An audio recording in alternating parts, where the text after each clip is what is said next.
Welcome to Depoe Bay, Oregon, last of the small towns on the Oregon coast, home to the world's smallest harbor, but a town with a big reputation, the whale-watching capital of the world. Today I'm the Tacklebuster, and we are on the hunt for some winter gray whales.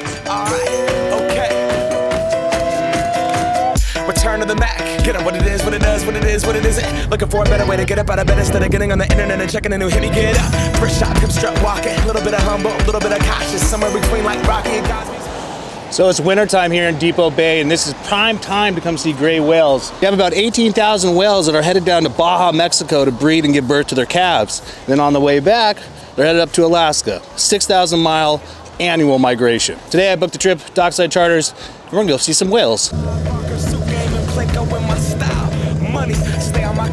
Go a little offshore, that's where they are this time of year, and in the summertime they're a little inshore. You could actually see them from Boiler Bay or Depoe Bay here. So, all right, let's go find a whale. Chasing dreams since I was 14 with the 4-track bustin', halfway across that city with the Whale watching in the summertime and in the wintertime.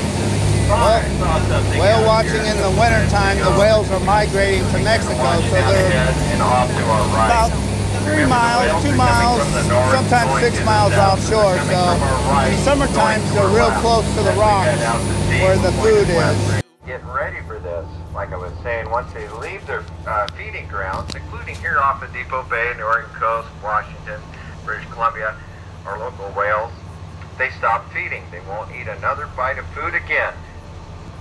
4 to 6 weeks. 12,000-mile round trip. They actually will start to feed though on their journey back north, stopping occasionally and feeding along the way. Once they get to about San Francisco or just south of San Francisco and heading north, then they'll start to feed again once they get into the cold Pacific current waters. There's no food for them down south. Woo, I just looked behind the boat and there she blew.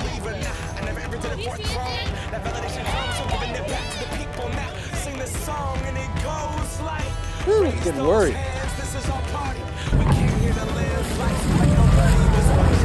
In the winter, these whales are on the move, which makes it really exciting to try to keep up with them. In the summertime, like this shot here, they're hanging around in the bay feeding.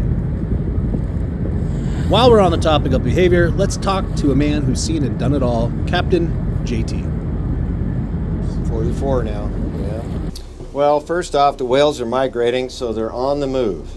In the summertime, we have them right along the shoreline, sometimes out in front of the harbor, and that's a lot easier. They're not moving around much. So now we got to travel 3 to 5 miles out, locate some spouts, try to situate the boat so we can track alongside of them so they don't change their course, and anticipate their speed so we can maximize our views. It's a little more work and a little more time consuming in the wintertime, and of course the ocean's a little different in the wintertime, a little bigger swells and stuff, but all in all, it's not bad. Do they ever breach in the wintertime, or is that more of a summertime behavior? Occasionally. Tend to see that more in the springtime when the whales are headed back north again, and in the summer when they're feeding. This time of year, they have one thing on their mind, and that's heading to Mexico in the breeding grounds and calving grounds, and that's where they want to head to. Oh, we're talking to JT. We just saw a good one. It's easy to underestimate how large these whales are. They can get up to 49 feet long, and it's estimated that 1 foot of whale equals 1 ton.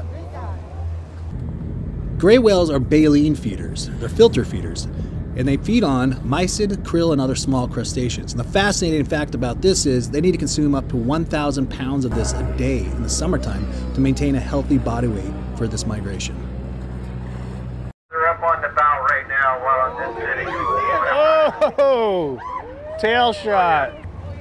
So we just saw the tail on a deep dive. It's going to be down there a little longer, so now we're just going to wait. Gray whales will spout 3 to 5 times and then go down on their deep dive. That's when you're going to get your tail shot. Oh, there we go. Wow, thank goodness. Finally got a... All right, nice little tail shot. What an Oregon coast experience. Depoe Bay. They don't call it the whale watching capital of the world for nothing. These trips are affordable, family friendly. We can accommodate wheelchairs, canes, walkers, it doesn't matter. We'll get you on a boat. come on down to Dockside Charters, book a trip, experience it. Where are you guys for from? yourself. I'm from San Diego. Mom's from Bellingham. In Bellingham. First time out whale watching? Yeah. Yeah? Yeah, she's always wanted to go, so Okay. we went. Mom, we saw some whales. Yes, we did. What'd you think? I loved it. Amazing. All right, that concludes our winter whale watching tour. I'm gonna cook some crab up. Come on down, book a trip. Lingcod this year is amazing. Crabbing's been phenomenal. And whales, saw some whales today. We're always doing something out here. So yeah, book a trip. Happy New Year. Thanks for the support.